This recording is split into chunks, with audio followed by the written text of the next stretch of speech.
Hey guys! Welcome back to my channel. So I promise I will give you a video about my monthly budget. So I will deliver in sickness and in health. Kaya pagpasensyahan nyo na po yung boses ko. So if you want to learn more about it, just keep on watching.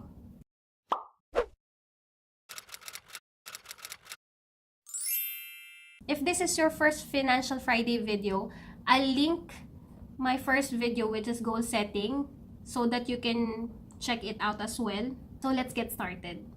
So, i-share ko muna sa inyo kung ano yung sinking funds namin at saka kung paano namin ginagawa. Ano ba yung mga sinking funds? Sinking funds are events in future na alam nyo pagkakagastusan nyo. Say for example, reunion sa Christmas, birthday nyo, bakasyon nyo. Those are the things alam nyo dadating at kailangan nyo ng pera para doon. So, for us, meron kaming Astoria. Ito yung hotel membership siya. Nakapagbayad na kami, ang pinag-iipunan na lang namin ay yung maintenance fee, which is, ito yung amount, and we will divide it into months. And for us, we will save for it for 10 months. So, every month, kailangan namin mag-save ng 7.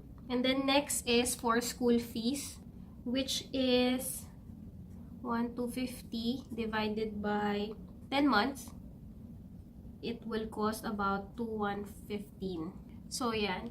And then, for car fund, ito naman yung para sa car registration, saka car maintenance na sasakyan namin sa Pilipinas. So, ang allocated namin ay 164 BD. Divided into 6 months namin pag-iipunan, which is 27. Yan. And then, for Christmas, we allocate 100 BD na pag-iipunan namin in 5 months. So, magsa-start kami by June until November. Tama ba? June, July, August, September, October, November. Oops, sorry. July pala. So, we'll start saving from July until November. July, August, September, October, November. O, tama. So, from July to November, pag-iipunan namin yung Christmas, which is 20 BD naman siya. And then, for my son's birthday, which is 300, 3 months namin pag-iipunan, which is 100 every month from December. And then, anniversary naming mag-asawa, which is 150 naman, 3 months also from January. Next is yung mga sinking funds namin na wala siyang indefinite date kung kailan kami makakapagbayad. So, which is retirement. This is 15% of our income mapupunta dyan. Wala siyang date, so continue siya siguro until tumanda kami. And then for in-laws, ito naman yung emergency fund na allocated para sa mga biyena namin at saka magulang namin sa Pilipinas, kasi para in case na may ma-hospital sa kanila, may dudukutin kami kahit papano, kasi alam nyo naman ng buhay OFW, hindi lahat malaki ang sweldo at hindi naman kami laging may pera. So, just to be safe, naglalaan na kami. So, this is 17 BD. And this is continuous lang. Next is for the grad gift. Ito naman yung Pinterest idea na nakuha ko. Side story, merong lola na nag-save siya ng $1 per day or per week. Tapos, nilagay niya sa photo album. Tapos, yun yung niregalo niya sa apo niya. Madali siyang gawin since matagal mo siyang pag-iipunan, so hindi ganun kabigat sa bulsa.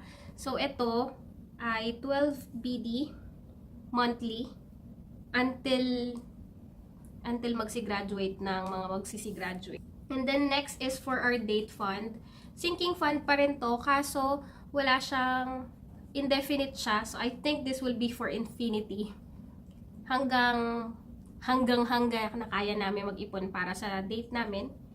And last but not the least is yung house namin, house fund. Ito yung medyo malaking chunk na pag-iipunan namin. So, hindi ko talaga sure kung kailan siya matatapos, kaya hindi ko na nilagay sa taas. Ito yung categories na indefinite yung due nila, kasi hindi namin alam kung kailan matatapos yan or hanggang kailan kami mag-iipon para dito. Also, indefinite din tong yung sa house namin kung magkano ilalagay, dahil depende yan sa kung magkano yung sosobra sa pera namin. So, ito yung pag-iipunan namin ngayon 2018. Hopefully, ma-accomplish namin siya lahat. Next, I'll show you how I do my budget. Ito yung layout ng monthly budgeting namin. So, dito sa taas makikita nyo yung income and bonus section namin. Hindi ko na lang isusulat yung amount kasi for privacy reason na lang din, hindi komportable yung asawa kong i-share yung information na yon. But, i-fill out natin siya. So, for expenses, ang una namin expense ay grocery.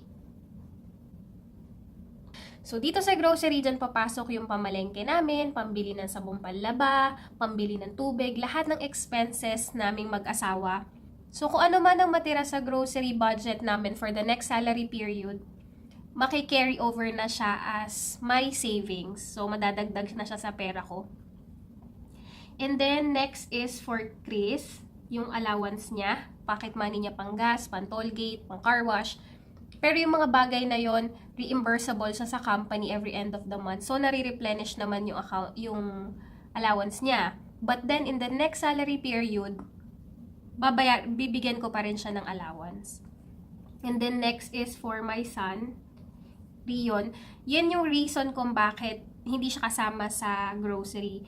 Lahat ng expenses ng anak ko from before, nung baby pa siya, may sarili siyang budget. So, before, nung maliit pa siya, dyan kukunin yung pang milk niya, diaper, vitamin. Nung baby pa siya, wala pa kaming local insurance tie-up dito sa Bahrain. So, ang nangyayari, nagbabayad muna kami, saka na lang namin i-reimburse. So, kailangan merong buffer dun sa budget niya na pang medical. Ngayon na malaki na siya, dito na pumapasok yung pambili niya ng pambaon, vitamins niya, pambili ng shampoo, toothpaste, yung lahat ng gamit niya, lahat ng gastos para sa kanya, may sarili siyang budget. And for the next salary period na meron pa siyang budget na natira, mapupunta yun sa savings niya. Then next is for me, syempre. Pero itong sa akin, hindi siya ganon kalaki. Maliit lang na amount yan para sa pang-load ko, sa kung ano man ang gusto kong bilhin. Not unlike dun sa allowance ni Chris at saka ni Ion, medyo mas malaki yun kasi mas malaki yung pangangailangan nila since sila naman yung laging nasa labas. And then next is school service ni Ion. Pero at the moment, wala pa to. Kasi nag-stop siya ng schooling ngayon dahil we're on process na matransfer sa lugar. Kaya hindi pa namin siya expense. Pero nilagay ko na dyan kasi ito na yung fixed expense talaga namin ever since. Then next is for tithes. And remittance sa Pinas.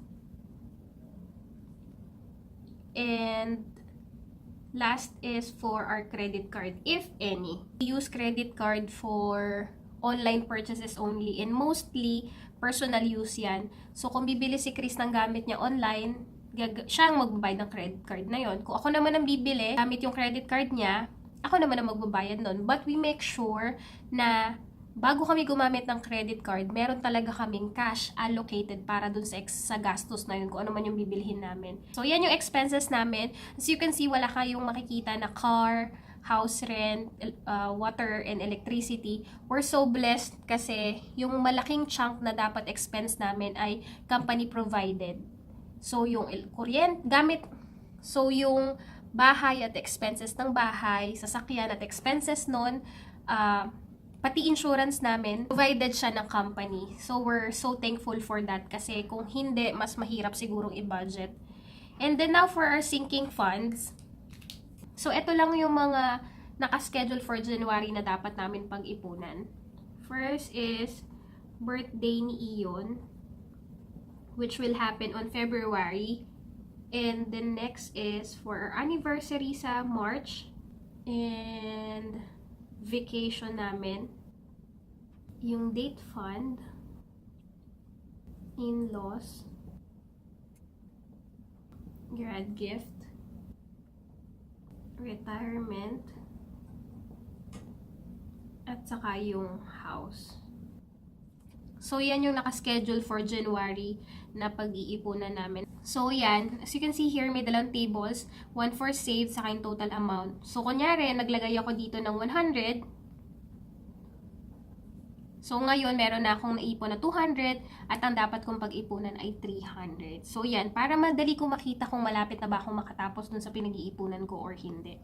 And here, sa house, so kung magkano yung bonus namin for that month, automatically papasok siya as house fund. Kasi, most nung expenses at saka yung sinking funds namin, pasok na siya sa income. Hindi ko man nilagay yung amounts. Here in the bottom, makikita nyo kung magkano yung allocation ng pera namin. So 56% of our salary goes to expenses and 44% to savings.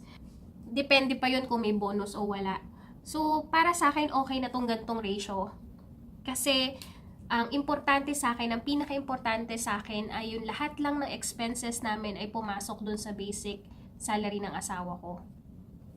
Okay, so if you're wondering paano ko tinatrack yung sinking funds namin, ganito yung ginagawa ko. Meron akong graph dito ng lahat ng pinag-iipunan namin. And as you can see, yung pink marks, yan na yung amount na na-save ko for that particular category. And in this way, makikita ko agad na malapit na ako makatapos, or kung konti pa lang ang naiipon ko, like this one, or kung wala pang pera na save para doon.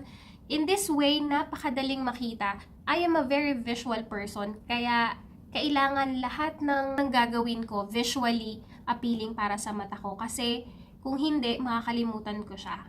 So this is how I track my sinking funds. So that is it for our monthly budget and sinking funds. Hopefully somebody learned something from me, and if it did help you, please give it a thumbs up. Hit the notification bell if you're not yet subscribed. So para dun sa nakagawa na ng monthly budgets nila at saka sinking fund, leave a comment down below kung nag-work ba tong system na to sa inyo, or kung ano yung system na nag-work sa inyo para makapag-ipon ng pera. I'll be posting a video next Friday about where I put my savings and how to track them. So if you're interested to watch that, please stay tuned next Friday. I'll see you. Bye!